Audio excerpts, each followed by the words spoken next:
Puji Tuhan, kita boleh bertemu lagi pada acara diskusi kita atau acara belajar kita yang terdapat saya ambil di dalam Amaran Sekarang yang berjudul jilid 1 nomor 48 yang berjudul Jaminan Allah untuk membangkitkan dan menyucikan dan mengkonsolidasikan Yehuda dan Israel.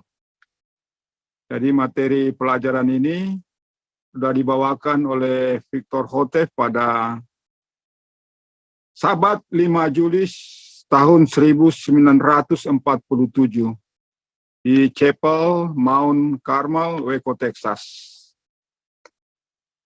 Mari kita mulai, saudara-saudara.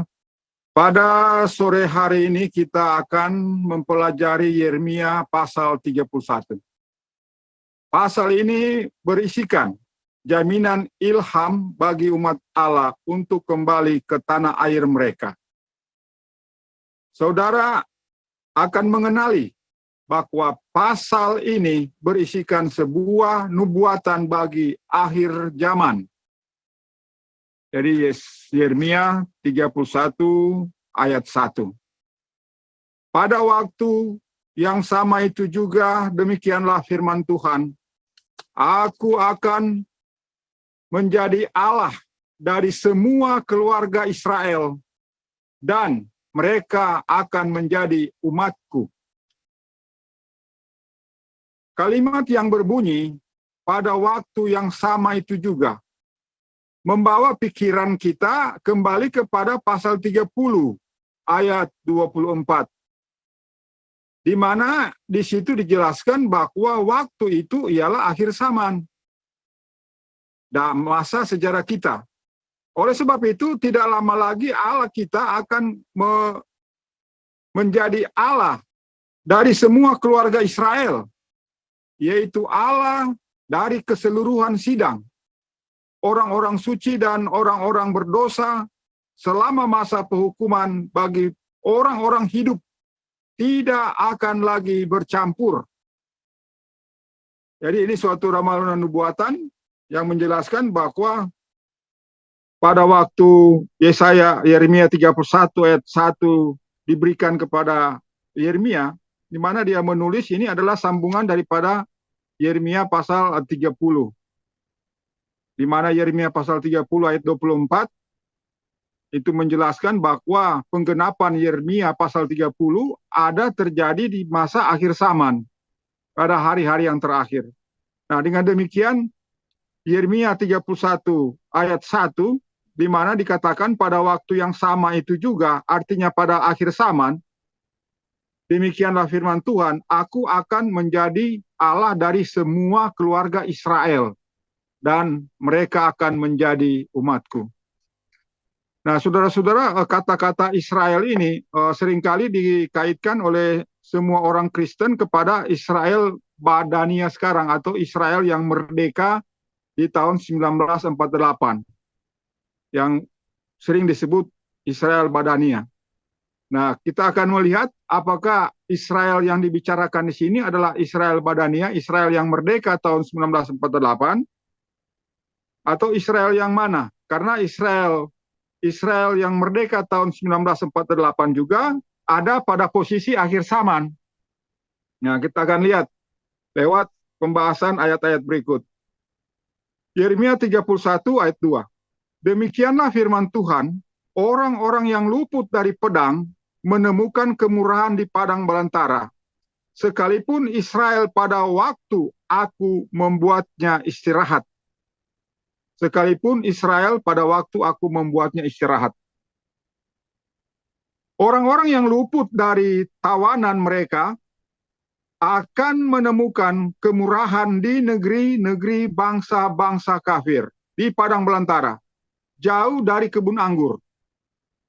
Oleh karena tanah perjanjian adalah kebun anggur, Yesaya 5, maka apa lagi yang dimaksudkan dengan padang belantara kalau bukan negeri-negeri bangsa-bangsa kafir atau negeri-negeri di luar tanah perjanjian. Umat Allah akan menemukan kemurahan pada waktu Tuhan membuat mereka beristirahat dari pengembaraan mereka, yaitu sesudah berlaku penghukuman di dalam isi rumah Allah. 1 Petrus 4 ayat 17. Nah, dari gambaran Yeremia pasal 31 ayat 2 sudah dijelaskan bahwa Tuhan akan membuat istirahat orang-orang Israel daripada pengembaraannya. Ini yang kita lihat, istirahat pengembaraan daripada padang belantara. Sehingga dijelaskan bahwa padang belantara ini biasa sering dipahami adalah menggambarkan negeri-negeri di luar tanah perjanjian. Atau sini sering disebut bangsa-bangsa kafir. Tetapi bahasa ini agak keras kalau kedengaran daripada orang-orang beragama yang ada di seluruh dunia. Sehingga kita akan lebih tepat mengatakan bahwa bangsa-bangsa di padang belantara atau bangsa-bangsa di luar negeri, di luar tanah perjanjian. Yeremia 31 ayat 3. Bahwa Tuhan sudah menampakkan diri sejak dari dahulu kala kepadaku dengan mengatakan, sesungguhnya aku mencintai kamu dengan suatu cinta yang abadi. Oleh sebab itu, dengan kasih sayang aku sudah menarik kamu.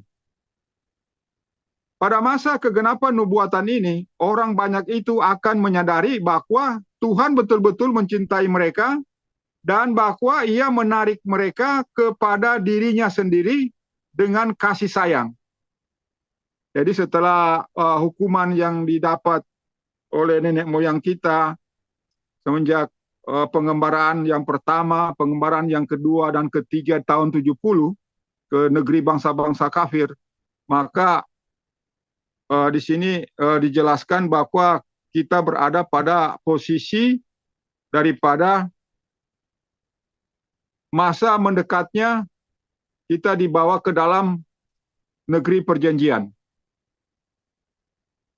Akan diisyaratkan dengan cara Tuhan katanya memberikan cinta yang abadi. Cinta yang abadi dan kasih sayang. Pada masa kegenapan nubuatan ini, orang banyak itu akan menyadari bahwa Tuhan betul-betul mencintai mereka dan bahwa Ia menarik mereka kepada dirinya sendiri dengan kasih sayang. Nah, saudara dan saya akan saksikan dari berbagai pokok bahasan yang sudah kita pelajari, banyak kita pelajari, dan pokok bahasan hari ini, jaminan Allah untuk Yehuda dan Israel itu digabungkan kembali, maka itu hanya akan terjadi karena kasih sayang atau cinta abadi yang dimiliki oleh Tuhan terhadap Yehuda dan Israel. Yeremia 31 ayat 4. Aku akan membangun engkau kembali dan kamu akan berdiri, hai anak darah Israel. Kamu akan kembali dihiasi dengan rebana-rebanamu dan kamu akan tampil dalam tari-tarian orang-orang yang bersukacita.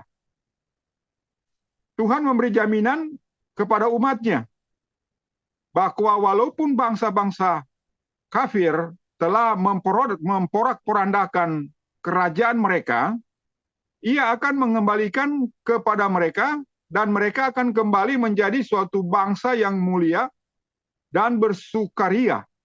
Semua janji itu mengandung arti bahwa orang-orang itu kini belum dihiasi dan belum berbahagia. Kini mungkin tidak sepenuhnya menyadari akan hal ini, kita mungkin tidak sepenuhnya menyadari akan hal ini, tetapi Allah lebih mengetahuinya daripada kita.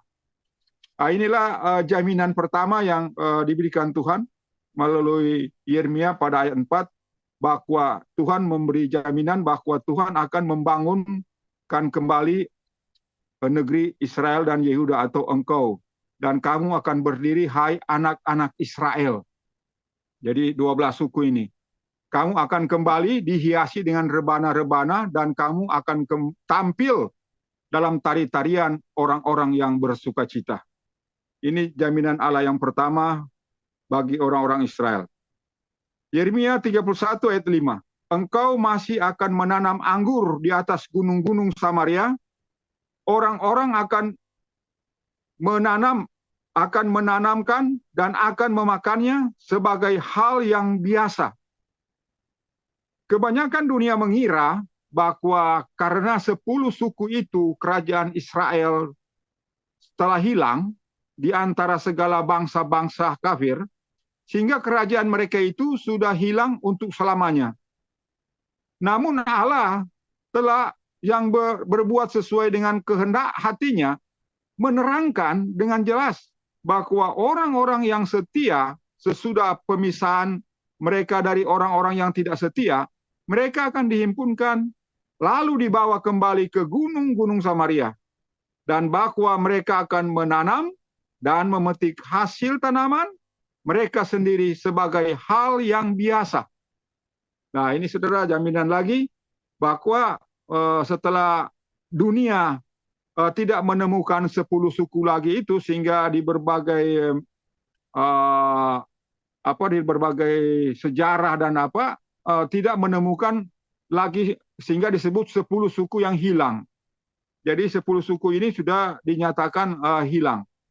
Identitasnya tidak diketahui dan ciri-cirinya tidak diketahui lagi. Sehingga dengan demikian, semenjak dari Victor Houghton membahas ini, di dunia pada waktu itu juga tidak mengenal lagi 10 suku itu. Dunia hanya mengenal Yahudi, orang-orang Yahudi. Dengan demikian, bahwa diberikan jaminan bahwa Allah sudah memberikan suatu jaminan bahwa Allah akan mengumpulkan Israel, Efraim itu 10 suku itu akan dikumpulkan kembali. Menandakan mereka ada dan hanya Tuhan yang mengetahui di mana keberadaan mereka itu. Dan saudara dan saya sudah diberitahukan keberadaan mereka itu akan terkumpul di dalam gereja Masehi Advent hari ke-7 dan dimeteraikan di dalam gereja Masehi Advent hari ke-7, termasuk mereka yang 2 suku itu. Jadi Yeremia 31 ayat 6 mengatakan, karena kelak akan ada suatu hari apabila para pengawal di atas gunung Efraim akan berseru. Di mana Efraim akan berseru, dan para pengawal yang akan datang dan berasal dari gunung Efraim, gantinya mereka memisahkan dirinya dari orang-orang yang berasal dari gunung Sion, seperti yang diperbuat di masa lalu. Mereka dengan gembira akan menghantarkan para tawanan kembali ke Sion. Tidak akan lagi keluar pertanyaan, mengapa begitu halnya, bahwa nenek moyang kami menyembah di gunung ini, tetapi engkau mengatakan bahwa di Yerusalem adalah tempat orang patut menyembah. Yohanes 4 ayat 20. Jadi di dalam percakapan Yesus Kristus melalui kita kembali di dalam percakapan Yesus ini menjelaskan bahwa di gunung Yerusalem itu dinyatakan Yesus bahwa, atau orang-orang Yahudi berpandangan bahwa di Yerusalem tempat orang untuk datang menyembah. Namun pada saat yang sama Yesus mengatakan kepada perempuan itu yang di Samaria itu, bahwa mengatakan bahwa kamu akan menyembah Allah dalam roh dan kebenaran. Dengan demikian, melalui Yeremia 31 ayat 4, aku akan membangun engkau kembali dan kamu akan berdiri, hai anak darah Israel. Jadi dinyatakan bahwa Efraim ini atau Israel ini akan dibangunkan kembali. Nah, pendapat bahwa orang-orang Kristen di waktu itu, bahwa itu akan digenapi pas orang-orang Samaria itu datang kepada Yesus Kristus, datang bergabung dengan Yesus Kristus. Nah, dengan demikian secara rohani Israel 2 suku dan 10 suku itu sudah dapat digabungkan melalui sidang Kristen. Nah, dengan demikian kita akan melihat apakah penggenapan nubuatan ini sudah memulai penggenapannya di masa Yesus mengatakan bahwa orang-orang Samaria itu sudah digabungkan ke dalam Yesus Kristus bersama dengan murid-murid Yesus. Kita akan lihat di sini melalui Yeremia 31 ayat 5. Yeremia 31 ayat 6. Karena kelak akan ada suatu hari apabila para pengawal di atas gunung Efraim akan berseru, bangkitlah kamu dan marilah kita naik ke Sion kepada Tuhan Allah kita. Para pengawal yang akan datang yang berasal dari gunung Efraim, gantinya mereka memisahkan diri dari orang-orang yang berasal dari gunung Sion seperti yang diperbuat di masa lalu. Mereka dengan gembira akan menghantarkan para anggota kembali ke Sion. Tidak lagi akan keluar pertanyaan-pertanyaan mengapa. Begitu halnya seperti pada waktu Yohanes 4 ayat 20. Nenek moyang kami menyembah di gunung ini, tetapi engkau mengatakan bahwa di Yerusalem adalah tempat orang patut menyembah. Yeremia 31 ayat 7. Karena demikianlah firman Tuhan, bernyanyi-nyanyilah dengan gembira bagi Yakub dan berteriaklah di antara penghulu segala bangsa. Beritakanlah olehmu, pujilah olehmu, dan katakanlah oleh Tuhan. Oh Tuhan, selamatkanlah umatmu dan yang lagi tinggal dari Israel itu. Mereka yang lagi tinggal itu adalah orang-orang yang luput dari penghukuman di dalam isi rumah Allah. Umat Allah kini sementara masih tinggal di antara penghulu bangsa-bangsa. Didorong oleh memberitakan kabar-kabar baik ini di tengah-tengah mereka itu dengan menyanyi kegembiraan dan pujilah sambil mengatakan, oh Tuhan, selamatkanlah umatmu. Kebenaran ini pada waktu itu adalah merupakan kebenaran masa kini dan ini akan diberitakan dan akan disambut. Bekerja dan berdoa untuk ini adalah hal yang disebut pekabaran dari hal jam itu. Jadi saudara-saudara, ini suatu pembahasan yang agak unik melalui nubuatan Yeremia pasal 31 ayat 6 dan 7, yaitu mengenai keabsahan daripada 10 suku ini untuk bergabung menjadi bagian daripada umat itu. Nah, sehingga umat yang menjadi bagian pertama yaitu dua suku dinyatakan bahwa Tuhan mengatakan bahwa mereka akan berseru, oh Tuhan, selamatkanlah umatmu yang lagi tinggal dari Israel itu. Jadi ada suatu pekabaran yang harus dan saudara sampaikan bahwa walaupun dunia menyatakan 12 suku itu atau 10 suku itu sudah hilang, namun di dalam nubuatan Alkitab melalui Wahyu pasal 7, yaitu pemeteraian mereka yang 144.000 dari 12 suku Israel, dan termasuk nubuatan melalui buku Yeremia ini, Yeremia 31 ayat 6 dan 7, bahwa nubuatan ini mengatakan bahwa Israel itu akan dikumpulkan kembali. Jadi tidak dinyatakan walaupun dunia tidak melihatnya, tapi Israel itu 10 suku itu ada dinyatakan tidak hilang, tetapi tetap ada. Tetapi seruan untuk pekabaran adalah bahwa saudara dan saya katanya harus bekerja dan berdoa untuk itu. Jadi bukan hanya saudara dan saya mengharapkan penggenapan nubuatannya, tetapi usaha yang sangat besar dari saudara dan saya pada saat harus bekerja, artinya harus ada usaha untuk mencari 10 suku itu yang hilang di dalam gereja Masehiatan yang ke-7, dan pun harus berdoa untuk itu. Nah, ini yang harus dilakukan berdasarkan nubuatan Yeremia 31 ayat 6 dan 7. Oke, kita datang pada ayat 8. Tengoklah, aku akan menghantarkan mereka ke sini dari negeri di sebelah utara dan menghimpun mereka dari pesisir-pesisir bumi.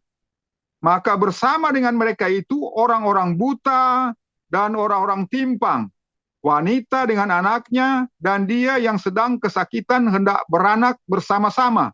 Suatu rombongan besar akan kembali ke sana. Penjelasan, kita tidak perlu takut. Semua usaha kita tidak akan sia-sia. Jadi kalau umat itu ada suatu usaha, ada doa, maka jawabannya ada pada ayat 8. Bahwa usaha itu tidak akan sia-sia melalui ayat 8. Umat bangsa yang besar atau bersama-sama umat yang sangat besar akan terkumpul. Umat Allah yang jujur akan mendengar dan menyambut pekabaran hari ini. Maka Tuhan akan mengumpulkan mereka sedemikian dari seluruh 4 penjuru bumi. Apakah mereka itu buta ataupun timpang? Apakah mereka itu wanita atau anak-anak? Semua mereka akan kembali kepada kebun anggur Tuhan, ke tanah Kanaan. Jadi dengan demikian suatu jaminan daripada ayat 8 menjelaskan bahwa suatu rombongan besar, dan itu dijelaskan bahwa mereka akan mendengarkan pekabaran. Atau disebutkan oleh Yesus, domba-dombaku akan mendengarkan suaraku. Jadi kalau saudara dan saya telah menyuarakan pekabaran tongkat di mana-mana melalui media cetak, melalui media online, melalui YouTube, melalui berbagai media lainnya, maka umat-umat ini yang ada di seluruh penjuru dunia, mereka akan mendengarkan pekabaran itu dan mereka katanya akan terkumpul. Allah akan memanggil mereka lewat pekabaran, lewat usaha, kita bekerja melalui berbagai media yang Tuhan sudah siapkan di akhir zaman ini, dan pun harus berdoa. Maka semua itu akan terjawab melalui pengumpulan yang sangat besar. Sehingga apakah orang buta? Nah, kalau dia orang buta, berarti dia mendengarkan lewat telinganya.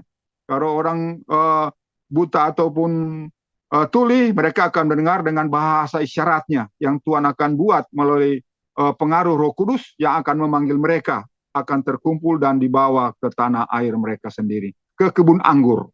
Jadi bukan ke padang belantara. Dari padang belantara dibawa ke kebun anggur. Yeremia 31 ayat 9. Mereka akan datang sambil menangis, dan dengan permohonan aku akan menghantarkan mereka. Aku akan membawa mereka berjalan pada tepi-tepi sungai-sungai yang berair, pada jalan yang rata, di mana mereka tidak akan terantuk kakinya. Karena aku adalah bapa bagi negeri Israel, dan Efraim adalah anakku yang pertama. Ilham mengatakan bahwa Efraim sendiri akan menjadi sejumlah besar bangsa-bangsa. Kejadian 48 ayat 19 dan 20. Jadi ada suatu pernyataan melalui Nabi Musa bahwa Efraim itu akan menjadi sejumlah besar bangsa-bangsa. Artinya Efraim itu memang dari zaman Musa sudah diramalkan mereka akan tersebar ke seluruh bangsa-bangsa, bahkan mereka menjadi suatu bangsa, menjadi sejumlah besar bangsa-bangsa, sehingga ada suatu nubuatan bahwa akan ada bangsa-bangsa yang kuat yang akan bergabung dengan kerajaan, yang akan bergabung dengan 144.000. Jadi nubuatan ini sangat terkait, saudara-saudara. Yeremia 31 ayat 10.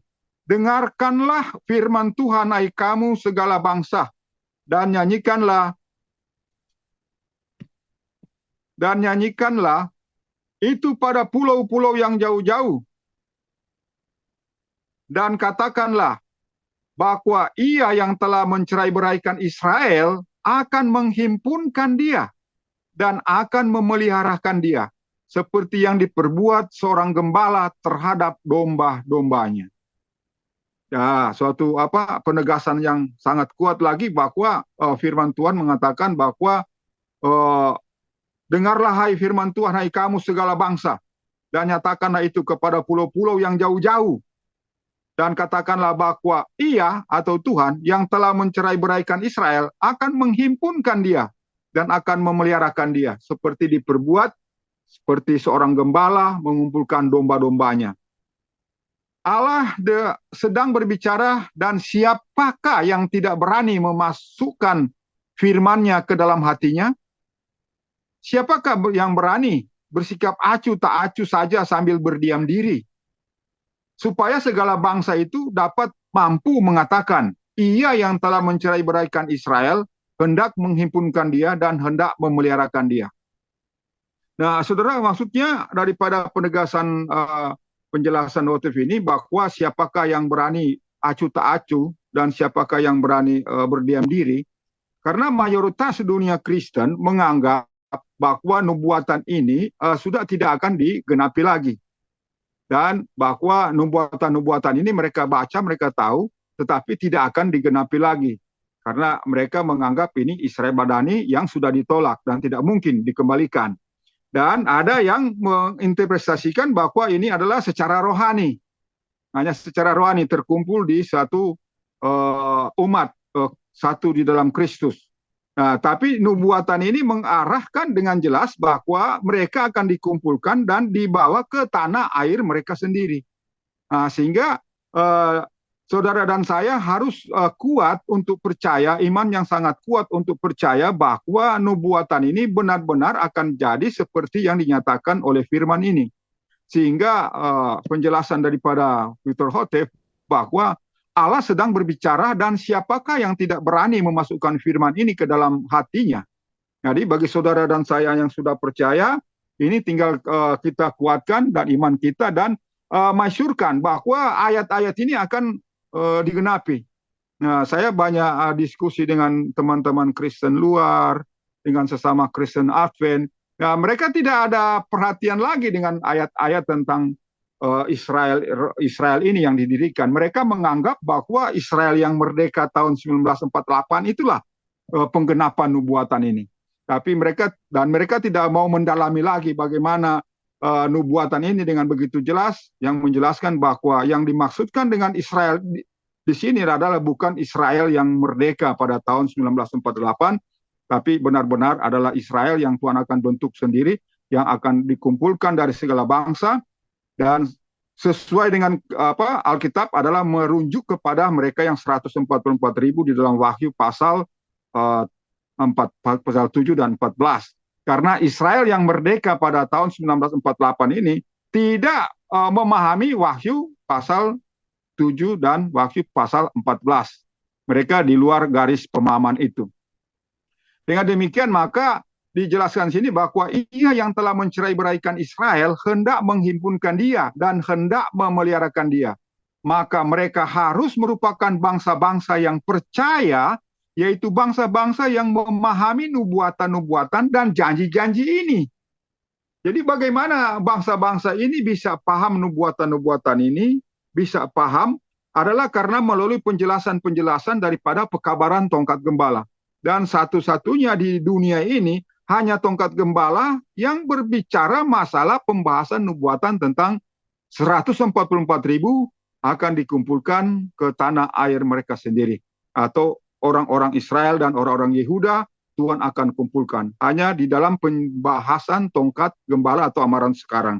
Nah, ini yang kita sebarluaskan. Sehingga karena bangsa-bangsa ini katanya mereka akan percaya setelah mereka mendengarkan pekabaran itu. Jadi melalui media YouTube kita atau melalui buku online atau buku-buku yang disebarkan seluruh dunia atau melalui Facebook atau melalui media apa yang saudara dan saya sampaikan, maka bangsa-bangsa ini atau dunia akan mengetahui bahwa Persekutuan Davidian sedang membicarakan masalah pendirian kerajaan yang dibicarakan oleh nubuatan-nubuatan ini. Sehingga bangsa-bangsa ini tahu. Karena Victor Hotef mengatakan bahwa maka mereka merupakan bangsa-bangsa percaya, yaitu bangsa-bangsa yang memahami nubuatan-nubuatan dan janji-janji ini. Mereka akan melaksanakan apa yang sedang kita lakukan. Jadi mereka akan melaksanakan apa yang sedang kita lakukan. Jadi mereka akan melaksanakan seperti apa yang kita lakukan, mereka akan melakukannya lagi. Jadi seperti pembahasan kita yang lalu-lalu bahwa apa yang merupakan bagian daripada yang kita lakukan itu juga akan dilakukan oleh bangsa-bangsa. Bangsa yang satu seorang akan memberitakan kepada yang seorang. Bangsa yang satu akan memberitakan kepada bangsa yang lainnya. Itulah cara pekabaran itu akan menjalar sampai ke seluruh dunia. Jadi melalui pekabaran, melalui baca. Jadi tidak mungkin orang yang tidak membaca dan mendengar dia akan memahami. Dia harus membaca dan mendengar. Itulah media yang dipakai sekarang oleh Tuhan bahwa bangsa-bangsa itu harus membaca. Bangsa-bangsa itu harus mendengar pekabaran itu.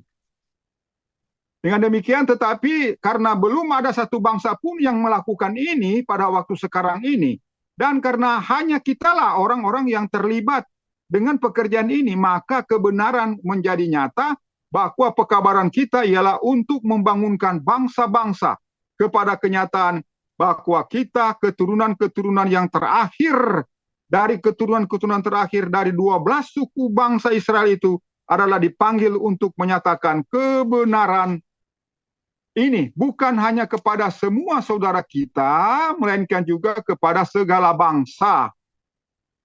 Kemudian bangsa-bangsa itu akan memberitakannya kembali kepada bangsa-bangsa yang lain. Demikianlah yang dinyatakan oleh Alkitab.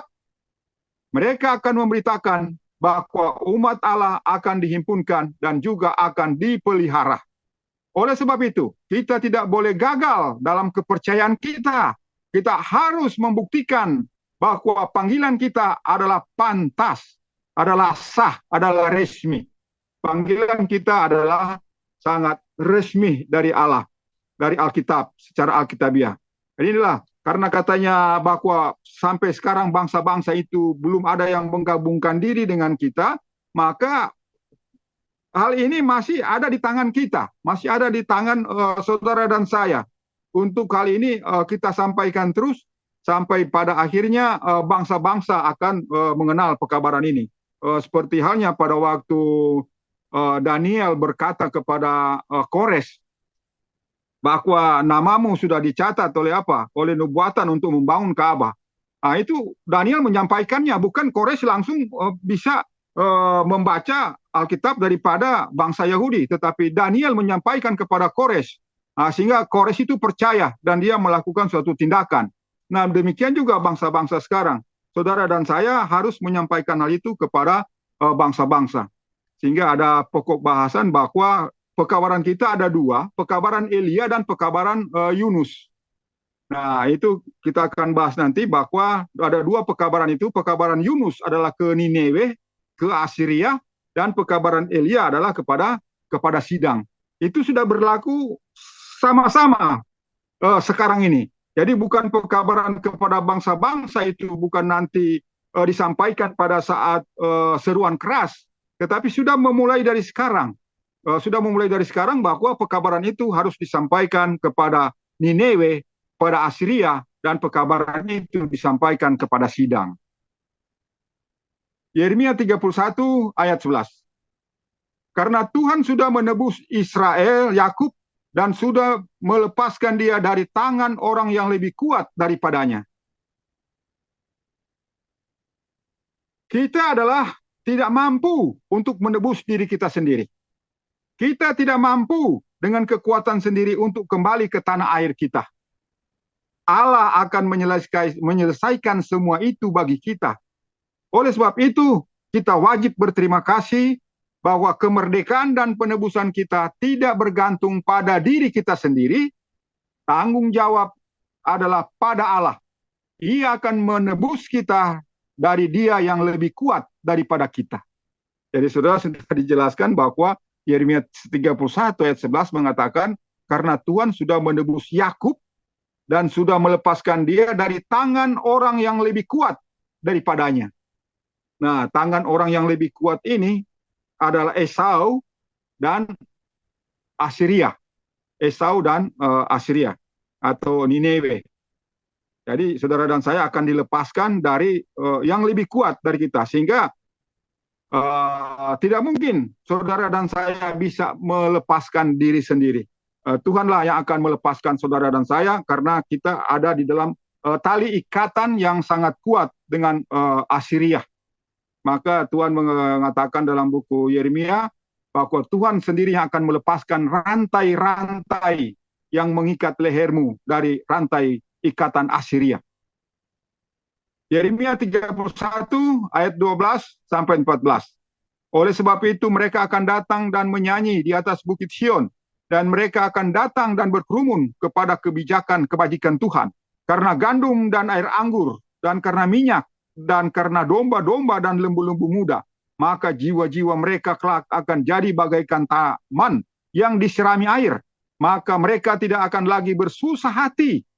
Kemudian kelak kelak anak darah bersukaria dalam tari-tarian, baik orang-orang muda maupun orang-orang tua bersama-sama, karena aku akan mengembalikan kesedihan mereka itu menjadi kegembiraan, dan aku akan menghiburkan mereka itu, membuat mereka itu gembira dari kesusahannya.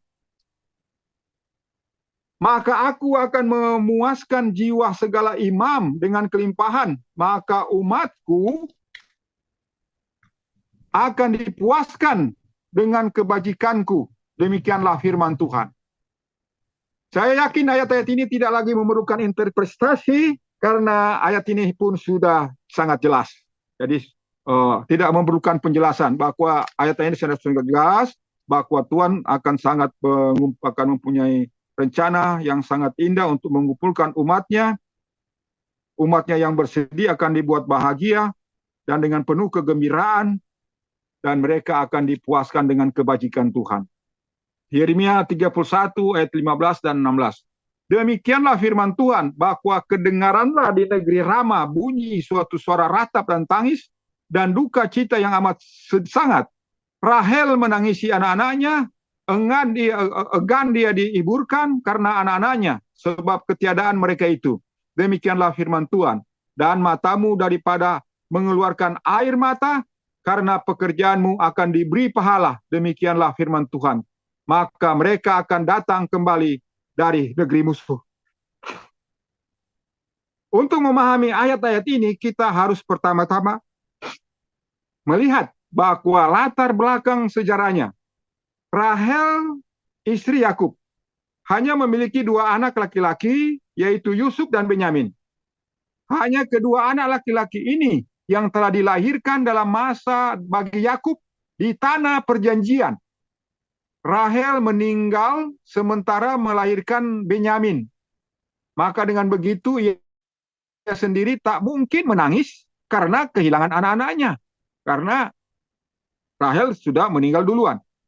Kedua anaknya berada dengan dia sewaktu ia meninggal. Oleh sebab itu, satu-satunya kesimpulan yang dapat diambil bahwa Rahel dalam kata-kata firman ini adalah simbolis. Jadi akan dibahas ayat ini, saudara. Sesudah kematian Salomo, kerajaan itu terbagi menjadi 2. 10 suku menempati sebelah utara dan 2 suku menempati sebelah selatan. Suku Yusuf berada dalam kerajaan yang satu, dan suku Benyamin berada dalam kerajaan yang satunya. Oleh sebab itu, Rahel harus melambangkan ibu dari anak-anak kedua kerajaan itu, yaitu Yehuda dan Israel. Jadi di sini catatan ini menjelaskan bahwa anaknya Rahel ini, Benyamin dan Yusuf ini terpecah 2. Satu mengikuti 10 suku, dan Benyamin mengikuti Yehuda, suku yang satu.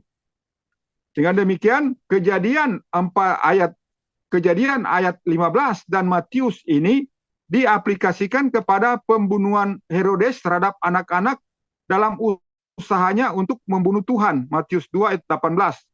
Suatu penyelidikan terhadap ayat ini bersama-sama dengan seluruh susunan dari pasal daripada Nabi Yeremia ini akan mengungkapkan bahwa aplikasi dari ayat itu lebih banyak dimaksudkan kepada tersebarnya kedua kerajaan itu, Yehuda dan Israel, dan dari hal kembalinya mereka itu dari negeri-negeri musuh mereka kepada tanah nenek moyang mereka.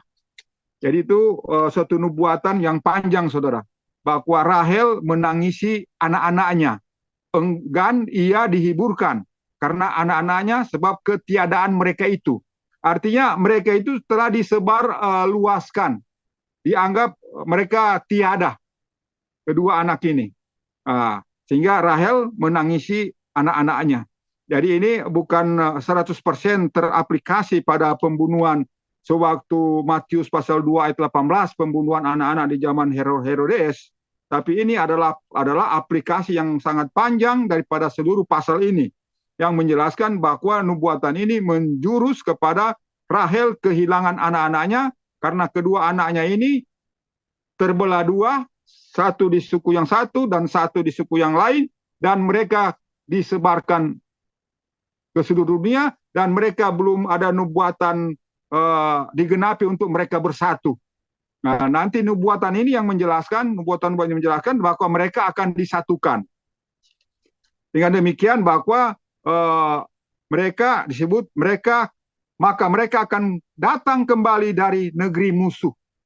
Mereka akan datang kembali dari negeri musuh, artinya mereka kedua anak Rahel ini kembali akan menjadi satu, tidak terpisah lagi antara Benyamin dengan Yusuf. Yeremia 31 ayat 17 dan 18. Maka adalah harapan pada akhir masamu, demikianlah firman Tuhan, bahwa anak-anakmu akan datang kembali ke dalam perbatasan negerinya sendiri. Sesungguhnya sudah kudengar Efraim berkata dengan rawannya demikian. Engkau sudah menghukum adaku, dan aku sudah dihukum seperti seekor lembu muda yang belum kenal akan kuk. Tobatkanlah aku, maka aku akan bertobat, karena engkaulah Tuhan Allahku. Penjelasan, dua pikiran yang menyolok dikemukakan di dalam ayat ini. Pertama, bahwa anak-anak dari kerajaan itu akan datang kembali ke dalam perbatasan negerinya sendiri. Dan kedua, bahwa mereka sebelumnya akan menjalani suatu pembangunan dan reformasi besar. Mereka akan menyadari bahwa hukuman Allah itu adalah bagi kebaikan mereka sendiri. Dan bahwa Tuhan adalah Allah mereka. Reformasi ini bersama-sama dengan kemurahan-kemurahan Allah adalah akan selanjutnya terlihat melalui ayat-ayat yang menyusul sebagai berikut. Yeremia 31 ayat 19 dan 20. Sesungguhnya sesudah aku berbalik, aku menyesal. Dan sesudah itu aku diajar. Aku menepuk pinggang sebagai tanda berkabung. Aku merasa malu dan kacau, sebab aku memikul celaan masa mudaku. Adakah Efraim anak kesayanganku? Adakah ia seorang anak yang baik? Karena seberapa kali aku berbicara melawannya, aku masih mengenangnya dengan sungguh-sungguh. Oleh sebab itu, hatiku terharu akan dia. Aku pasti akan menyayanginya. Demikianlah firman Tuhan. Yeremia 31 ayat 19 dan 20. Ayat-ayat berikutnya berisikan perintah dan nasihat Allah bagi umatnya sebagai berikut. Yeremia 31 ayat 21. Dirikanlah akan dirimu beberapa rambu jalan. Taruhlah bagi dirimu timbunan tinggi. Taruhlah hatimu pada jalan raya. Ratakanlah jalan yang kamu tempuh. Kembalilah, hai anak darah Israel. Kembalilah ke kota-kotamu ini. Penjelasan. Ilham di sini dengan penuh kepastian menganjurkan kepada umat Allah yang setia supaya bersiap-siap bagi kepulangan mereka ke tanah perjanjian. Dan selanjutnya Yeremia 31 ayat 22.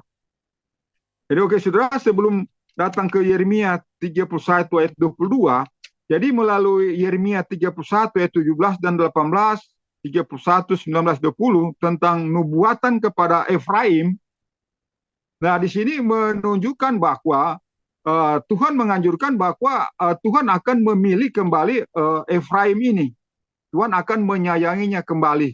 Dan sesungguhnya Tuhan sudah katakan bahwa sesudah mereka berbalik, mereka akan menyesal. Jadi suatu reformasi besar akan terjadi di antara orang-orang Efraim ini, dan mereka akan bertobat. Katanya, aku menepuk pinggangku sebagai tanda berkabung. Aku merasa malu dan kacau merenung masa kecelaan di masa mudanya. Sebab adakah Efraim anak kesayanganku? Adakah ia seorang anak yang baik?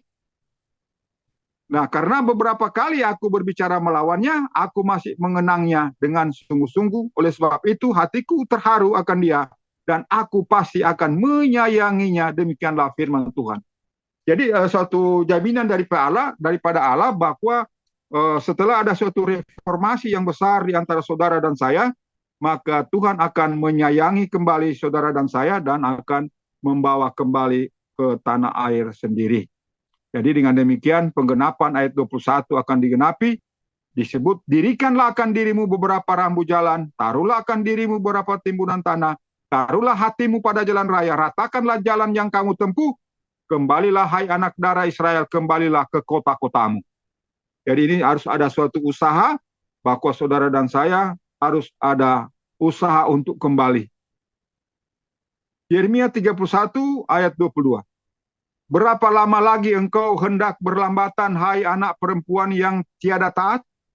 Karena Tuhan telah menciptakan sesuatu yang baru di bumi, yaitu seorang perempuan akan membatasi seorang laki-laki. Nah, ini ayat yang sangat luar biasa ini. Jadi melalui Yeremia pasal 31 ayat 22 ada terfokus di sini bahwa Tuhan akan membuat sesuatu yang aneh di bumi. Bahwa seorang perempuan akan membatasi seorang laki-laki. Penjelasan. Karena adalah tidak mungkin bagi seorang perempuan betul-betul mampu untuk membatasi seorang laki-laki.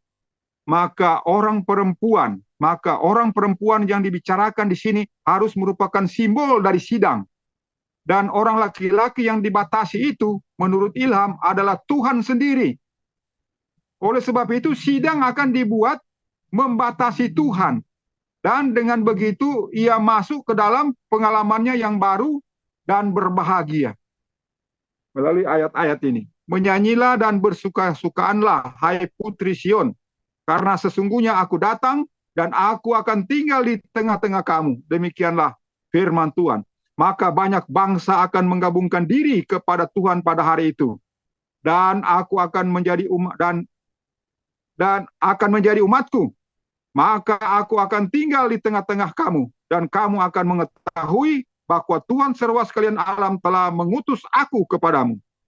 Maka Tuhan akan mewarisi Yehuda sebagai pusaka bagiannya di tanah suci, dan ia akan memilih kembali Yerusalem. Berdiamlah kamu, hai segala manusia, di hadapan hadirat Tuhan, karena sudah bangkit ia keluar dari tempat kediamannya yang suci. Sefanya 2 ayat 10 sampai 13. Jadi di sini dijelaskan tentang ayat 22 bagaimana katanya bahwa Tuhan akan membuat sesuatu yang baru di bumi, bahwa seorang perempuan akan membatasi seorang laki-laki.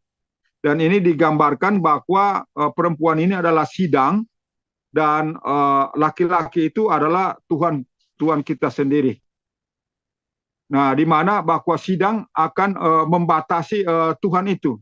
Membatasi dalam hal apa, saudara? Membatasi di dalam hal bahwa Tuhan tidak bisa keluar di dalam sidangnya. Tuhan tetap sangat mencintai sidangnya. Dia tidak bisa keluar. Dia dibatasi walaupun sidang itu sudah apa?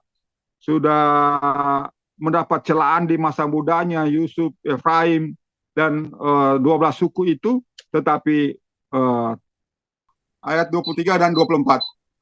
Allah orang Israel bahwa kata-kata ini akan dipakai orang kembali di tanah Yehuda dan di dalam kota-kotanya. Apabila aku akan membawa kembali mereka dari perhambaannya. Kiranya Tuhan memberkati engkau, hai tempat kediaman keadilan dan gunung kesucian. Maka di sana akan tinggal di Yehuda itu sendiri dan di dalam semua kota pembawa domba-domba. Penjelasan. Berulang kali kita diberitahu bahwa kerajaan Tuhan, sidang yang sudah disucikan itu, bebas dari lalang-lalang, bukanlah sesuatu yang mistik, melainkan bahwa itu adalah betul-betul nyata. Jadi ini suatu jaminan yang sangat besar lagi bagi saudara dan saya, bahwa karena ayat-ayat nubuatan ini sudah dianggap mistik oleh dunia Kristen ataupun oleh gereja Advent, maka saudara dan saya diberi kepastian di sini bahwa nubuatan ini adalah benar-benar, ayat ini benar-benar akan terjadi, akan digenapi, bukan lagi mistik atau bukan lagi simbolis. Yeremia 31 ayat 25 dan 26. Karena sudah aku memuaskan dahaga jiwa yang berlelah, dan sudah aku menyenangkan setiap jiwa yang penuh kesukaan. Karena inilah aku terbangun, dan aku lihat, dan kulihat, maka tidurku adalah menyenangkan bagiku. Penjelasan, terbukti bahwa bangunnya Nabi itu menunjukkan kepada kebangkitan rohani umat. Dan kepuasan tidurnya itu menunjukkan kepada kecintaan umat itu untuk terus dalam tidur mereka yaitu keraguan-raguan mereka untuk bangun kepada kenyataan-kenyataan ini. Nah, ini suatu nubuatan saudara bahwa Nabi Yeremia sendiri saudara seringkali banyak kali mengalami suatu krisis kepercayaan. Yaitu krisis kepercayaan itu pada waktu awal Tuhan kasih nubuatan kepada Yeremia bahwa bangsa Israel, bangsa dua suku itu, Yehuda itu akan dihancurkan, dan dia sangat menubuatkan itu. Tapi pada saat digenapi, Nabi Yeremia itu menangis. Dia menangis, dia sedih, dia berpikir bahwa Yeremia sendiri berpikir bahwa nubuatan yang dia katakan itu tidak akan jadi. Tetapi saat dia melihat itu kota itu sendiri menangis melihat hal itu. Firman yang dia sampaikan itu tidak akan jadi. Nah, demikian juga dalam nubuatan Yeremia pasal 31 ayat 25-26. Nabi Yeremia ini dilambangkan dia tertidur. Dia bangun dari tidur. Nah, itu meramalkan suatu umat, saudara dan saya itu ada nubuatan, tetapi saudara dan saya sendiri masih seperti Yeremia merasa bahwa nubuatan ini bagaimana bisa jadi ya. Sementara dunia sekarang ini sangat peduli mereka terhadap kasus-kasus masalah tanah perjanjian itu diperebutkan oleh Israel, oleh Palestina. Ada gangguan yang sangat besar. Ada seluruh tanah wilayah itu juga ada tanah yang sudah diambil oleh Lebanon, ada yang diambil oleh Syria, dan ada yang sudah diambil oleh Mesir. Ada beberapa bangsa yang mengambil bagian dari tanah itu. Sehingga bagaimana mungkin saudara nubuatan ini akan terjadi? Nah, saudara dan saya penuh mungkin bagaimana bisa ya nubuatan ini bisa terjadi. Namun selalu dijaminkan oleh Allah, apalagi melalui nubuatan Nabi Yeremia pasal 31, ada suatu nubuatan memang kita posisi tidur. Jadi karena sudah aku memuaskan dahaga jiwaku yang berlelah, dan sudah aku menyenangkan setiap jiwa yang penuh kesusahan, karena ini aku terbangun. Karena inilah aku terbangun adalah menyenangkan. Nah, penjelasan terbukti bahwa bangunnya Nabi itu dan kepuasan tidurnya itu menunjukkan bahwa kecintaan umat itu untuk terus dalam tidur mereka, yaitu keraguan-raguan mereka untuk bangun kepada kenyataan-kenyataan ini. Jadi dengan demikian saudara, semakin saudara dan saya mendapatkan suatu tantangan sekarang yang sangat besar di tengah-tengah dunia, sangat mempertahankan dan memperebutkan di tengah PBB, bingung mau kasih ke siapa tanah ini, kasih ke tanah ke Palestina atau Yerusalem itu dibagi dua, sebagian Yerusalem Timur ke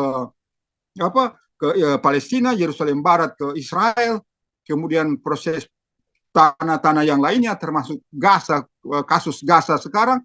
Nah, ini mengibaratkan bahwa saudara dan saya dilanda suatu yang membuat saudara dan saya tidur. Mendingan ini tidur saja, atau mendingan biar saja nubuatan ini berlalu.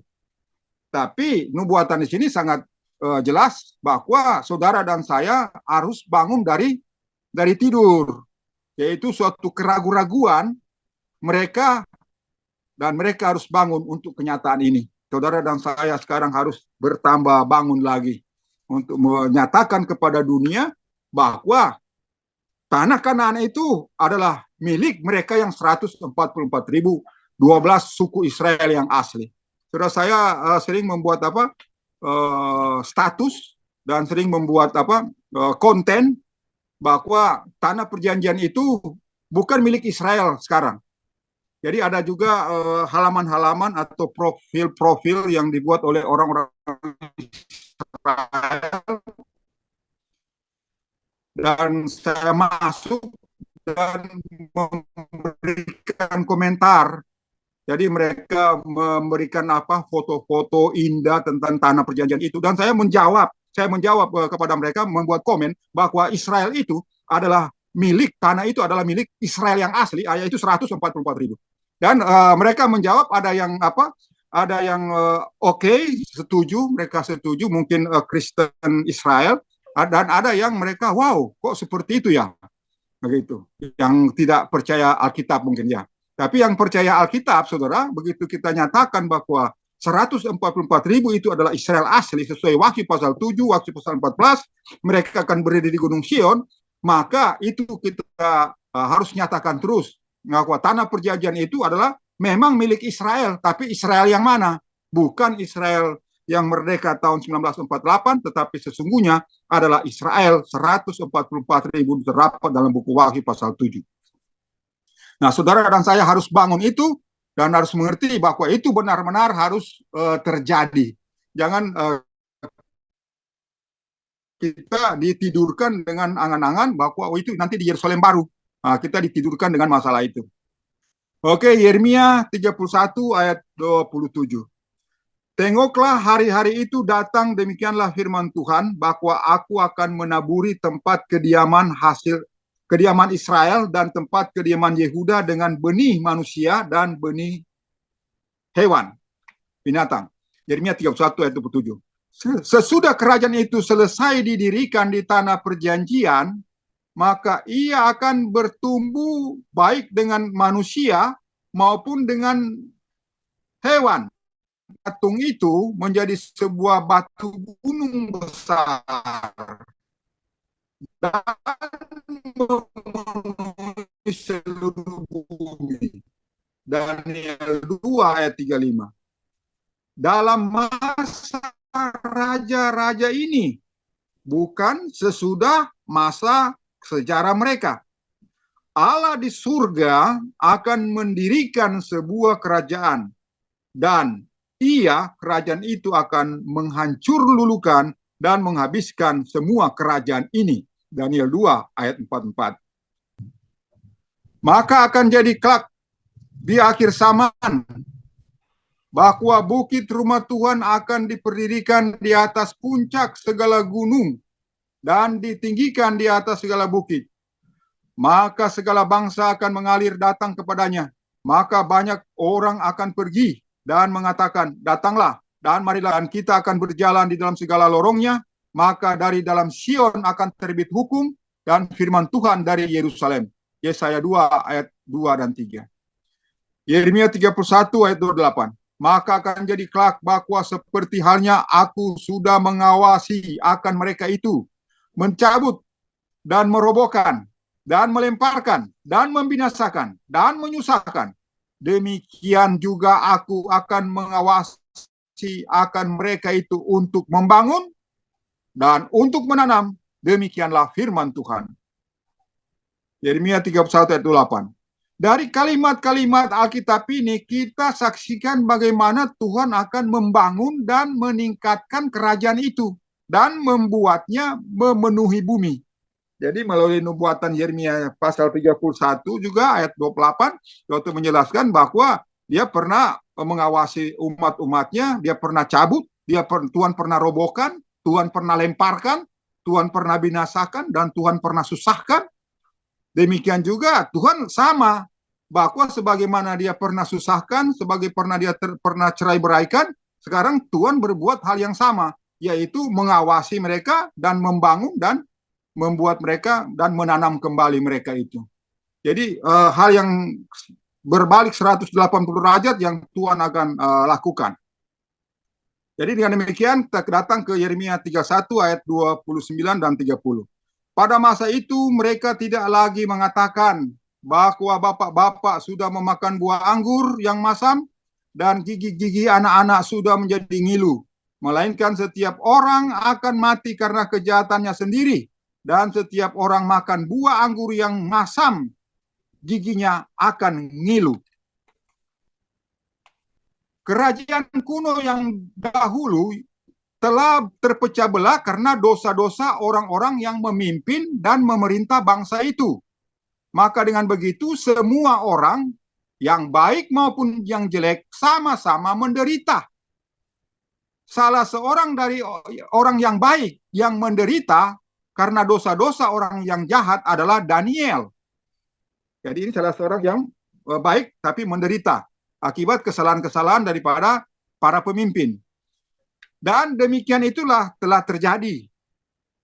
Tetapi kini sedang datang kepada hari itu apabila masing-masing orang akan mati untuk kejahatannya sendiri. Mikael akan bangkit berdiri dan setiap orang yang akan didapati namanya tertulis dalam kitab akan diselamatkan. Daniel 12 ayat 1. Nah, ini ya waktu terjadi masa kesusahannya.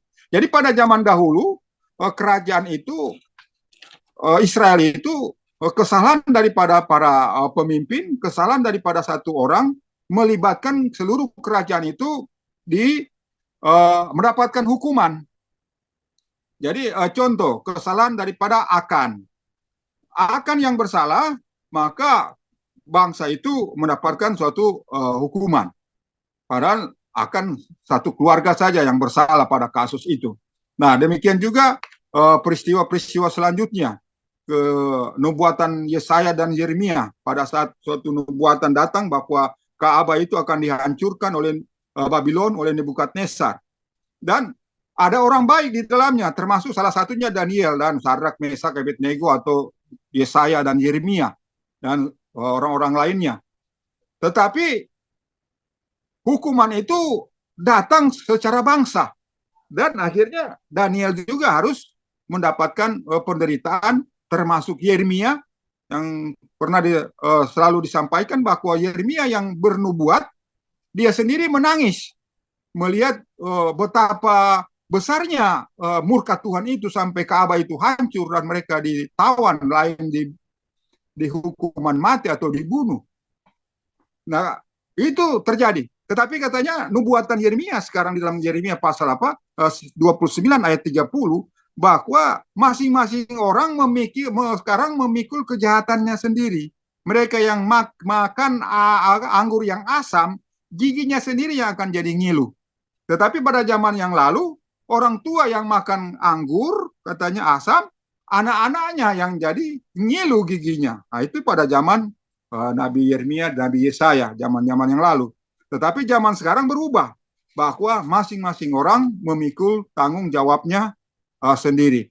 Sehingga dengan demikian, pada saat penggenapan Raja dari Utara itu kalah dari tanah perjanjian, maka timbul suatu kesusahan yang sangat besar yang menimpa seluruh gereja masyarakat dari ke-7, maka Daniel pasal 12 ayat 1 bahwa Tuhan melepaskan nama-nama yang ada tertulis di dalam kitab.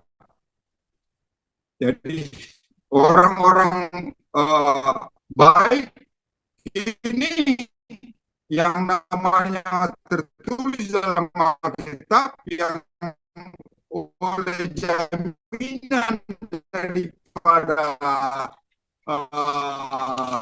Yesaya nubuatan Yeremia pasal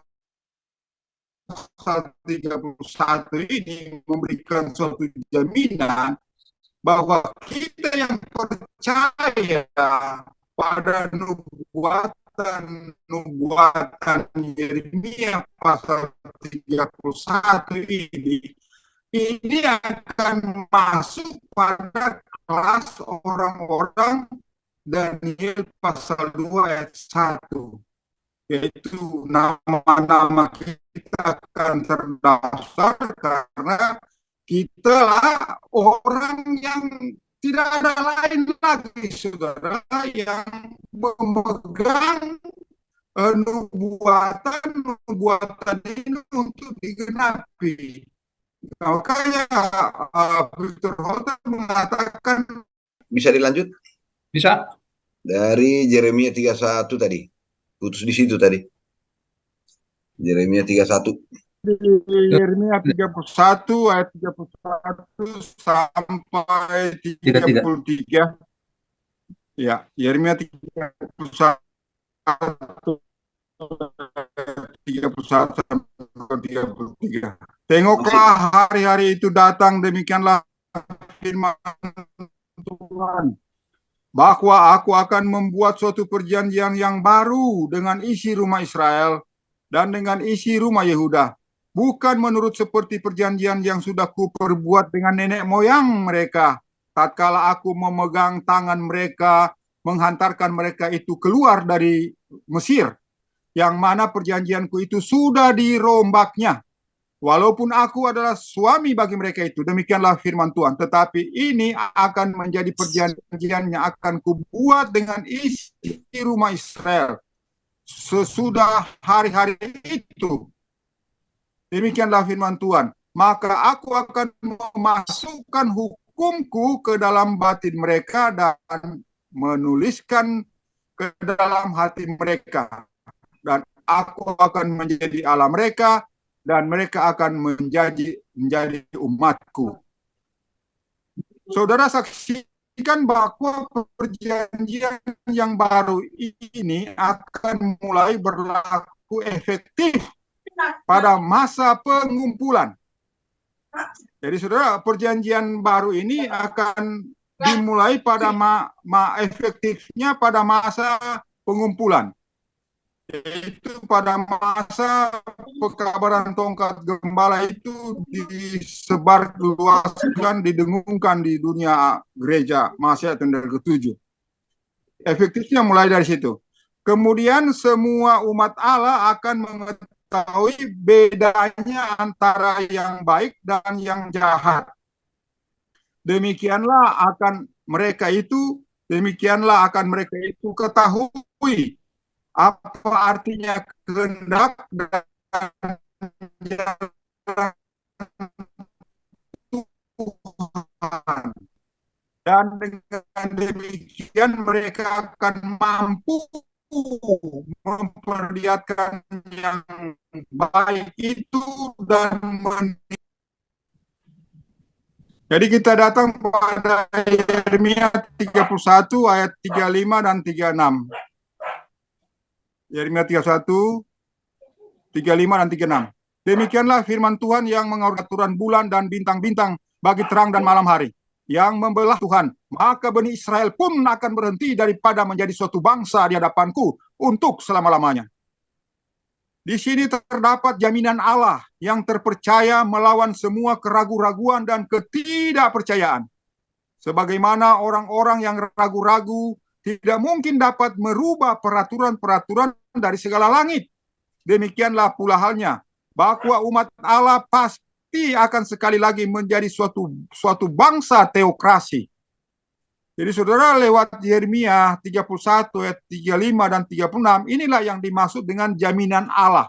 Jadi di judul kita jaminan Allah untuk mengkonsolidasikan Yehuda dan Israel. Jadi jaminan Allah itu terdapat di dalam ayat ini 100%. Bahwa katanya kalau bintang-bintang, peraturan matahari, peraturan galaksi semua yang Tuhan ciptakan di atas, di bumi, di langit, semua itu berubah, barulah Tuhan bisa berubah untuk peraturan Israel akan menjadi suatu bangsa. Jadi ini suatu jaminan yang sangat pasti bahwa saudara dan saya diberi jaminan bahwa Tuhan pasti akan melakukan pembentukan suatu bangsa Israel ini, bangsa Israel teokrasi ini, karena Tuhan akan tetap mempertahankan planet-planetnya, matahari, bumi, dan segala yang diciptakan oleh Tuhan. Itu jaminan yang pertama. Jaminan yang kedua, Yeremia 31 ayat 37 dan 40 sampai 40. Demikianlah firman Tuhan, jika sekiranya langit di atas dapat diukur dan segala alas bumi di bawah dapat diduga, maka aku akan juga membuang segala Bani Israel karena sebab segala perbuatannya. Demikianlah firman Tuhan. Tengoklah, hari-hari itu datang, demikianlah firman Tuhan, bahwa kota itu akan diperdirikan bagi Tuhan dari menara Hananiel sampai kepada pintu gerbang ujung. Dan tali pengukur masih akan merentang terus sampai ke bukit Gareb dan akan membelok ke Goat.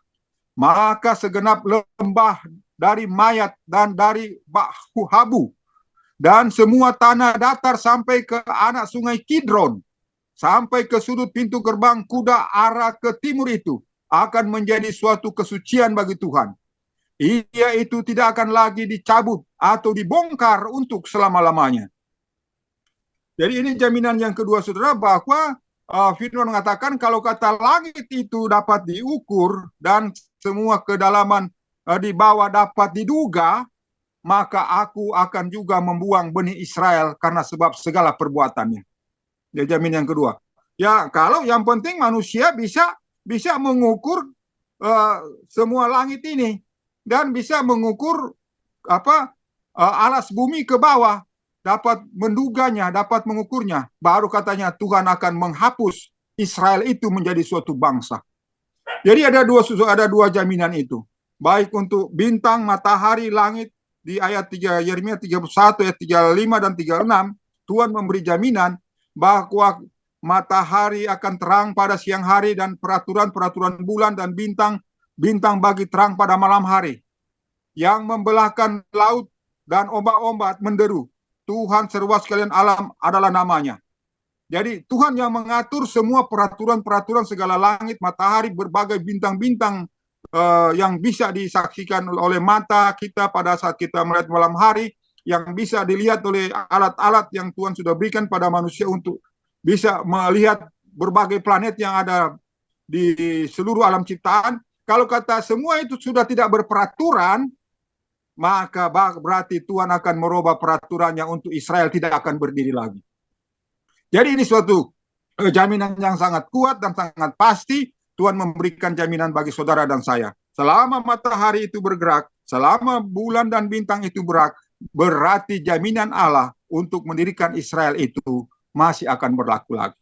Demikian juga jaminan yang kedua. Selama langit dan bumi itu tidak dapat diukur oleh manusia dan tidak dapat diduga oleh manusia, maka itu berarti jaminan bagi saudara dan saya untuk Tuhan melaksanakan nubuatan-nubuatan ini masih akan terjadi lagi. Jadi bahasa dalam nubuatan ini bukan simbol, bukan tidak digenapi lagi karena orang Israel yang lalu gagal, maka ini akan digagalkan Tuhan nubuatan ini, tetapi ini adalah suatu jaminan baru, suatu perjanjian baru yang Tuhan buat. Jadi bukan perjanjian lama, ini perjanjian baru yang Tuhan buat, yang kita baca di dalam ayat tadi, bahwa perjanjian ini bukan perjanjian di masa Tuhan mengeluarkan bangsa Israel dari Mesir. Ini bukan ini perjanjian yang baru yang Tuhan buat. Dan perjanjian itu adalah Tuhan akan mengumpulkan umat-umatnya dari segala penjuru bumi dan mendirikan mereka suatu kerajaan. Jadi kalau sudah tantangan saudara dan saya dengan adanya bangsa Israel yang mereka tahun 1948 dan mereka sangat keras mempertahankan itu walaupun perang yang sangat besar dengan peralatan yang sangat canggih untuk mempertahankan tanah itu, tetapi Tuhan sudah menjaminkan bahwa Tuhan akan membawa saudara dan saya di sana, dan Tuhan sedang mempersiapkan semuanya itu untuk saudara dan saya. Marilah saudara dan saya berdoa untuk itu dan bekerja untuk itu, maka itu akan terjadi. Terima kasih, amin. Saya bawa dalam nama Yesus Kristus.